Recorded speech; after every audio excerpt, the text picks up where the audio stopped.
and I'm speaking to in opposition of the so-called Let Them Grow Act. Got the right bitch, no lefty, walking my truth, don't fuck with my step king, crawl for you walk, run it, catch me, got a sharp tongue, spit it, machete. Health and Human Services Committee, my name is Isabella Manhart, ISABELLAMANHART.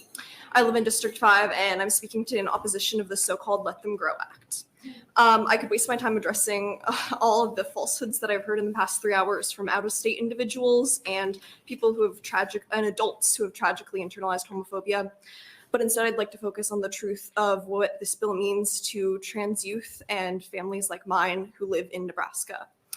I'm non-binary. My little brother is transgender, and I'm here today for him. I'm here today for my family and my friends and my community who shouldn't have to fight to ensure that we have access to healthcare. My brother is 10 years old. He's known he was a boy since he could speak. He plays soccer and basketball, and he does robotics, and he does reading Olympics. He plays cello and bass in a local youth orchestra, and he loves to read and make his own movies. He loves animals, and he wants to be a zoologist when he grows up. He's smart, and he's funny, and he's kind, and he's transgender. Every day I worry that he'll get bullied or hurt by kids his age because they can't see past the bigotry that our world teaches people. I shouldn't have to worry that the real bullies are our elected officials.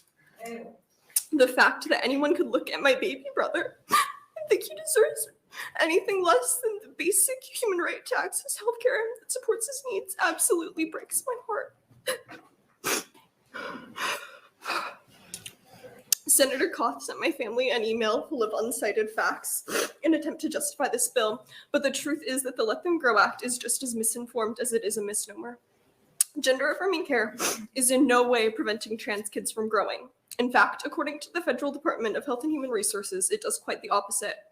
Early gender-affirming care is crucial to the overall health and well-being of transgender children, and you'll find that highlighted in the study that I printed out for you. According to the Trevor Project, the leading suicide prevention organization for LGBTQ young people who you heard before, 58% of transgender and non-binary youth in Nebraska seriously considered attempting suicide in 2022. By prohibiting our access to gender-affirming healthcare, you will contribute to that devastating statistic. The Journal of the American Medical Association, also printed for you, cites that odds of severe depression were lowered by 60% and odds of suicidality were lowered by 73%. I'm not exaggerating when I say that gender-affirming healthcare helps save lives. It allows us to grow into the people we've always known we are. I want nothing more for my little brother than to grow up healthy and confident in himself. And that starts with respecting our right to make decisions about our own healthcare. Trans kids and our families, we know what's best for us. No trans or non-binary youth spoke as proponents. We're all here right now in opposition, and we are demanding to be heard. As our state senators, you have the responsibility to stand up for Nebraska children and families. Don't advance LB 574. Stand up for transgender children as you would any other Nebraska kids. Thank you. Thank you for your testimony. Yes, and I welcome any questions. And we have plenty of Kleenex up there too, so. Are there any questions from the committee at all? Okay. Well, I hope those studies are helpful for you. And thank you for bringing them too, by the way. Yes. Thank you for your testimony. And on a side note, I did this for the previous testifiers too. If we hear anybody else making noise again, I will have the clerks remove you. So please try to hold it down if we can, just so we be fair to everybody else. Thank you. All right, we'll take our next invited testimony, please. I think we gave you too many copies. That's all right. Welcome. Hello, my name is Rachel Ogborn. That's RACHEL OGBORN. Sorry, I'm a little emotional after that last testimony, but anyway. It's important to hear from the families that will be affected from this bill, and my family is one of them. I have to say that I never thought that I would be driving to the Capitol to share my child's medical information with senators, or with anyone for that matter. I do feel very scared and vulnerable today, but I'm here so I don't lose my child. Sorry. I know that sounds extreme, but so is this bill. Receiving gender-affirming care from licensed professionals has saved my child's life. Gosh, I'm sorry, I'm struggling. You just take your time, it's fine. When my child's voice dropped, the world went dark for her. I didn't know this as I made cute comments about my baby growing into a man.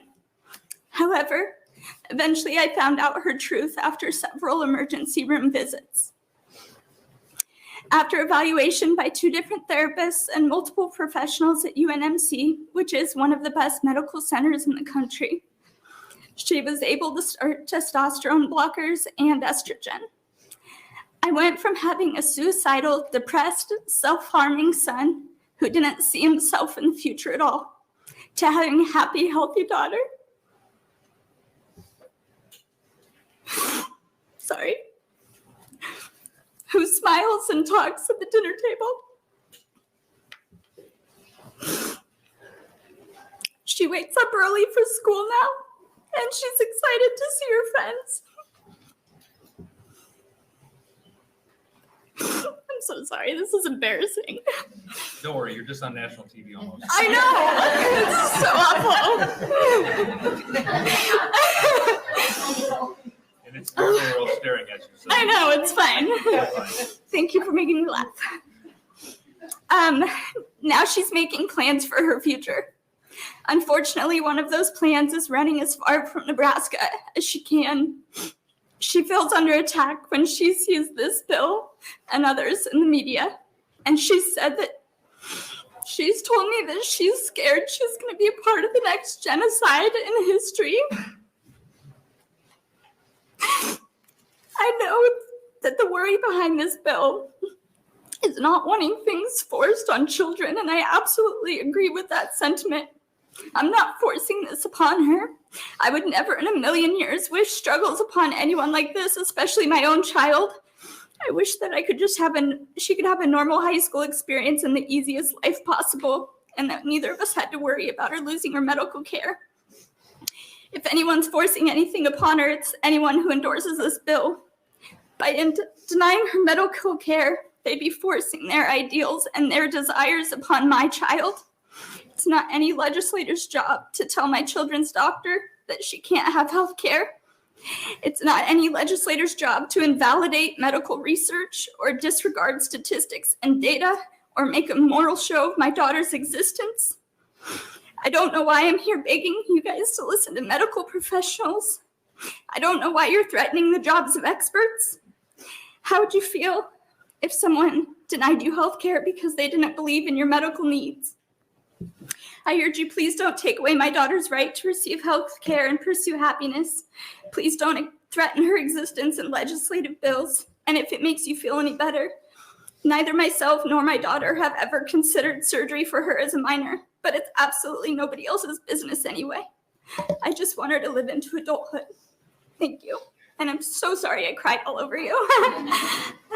It's all right. I never heard so many sniffling in my life. Yeah, so sorry. It's all right. Are there any questions from the committee?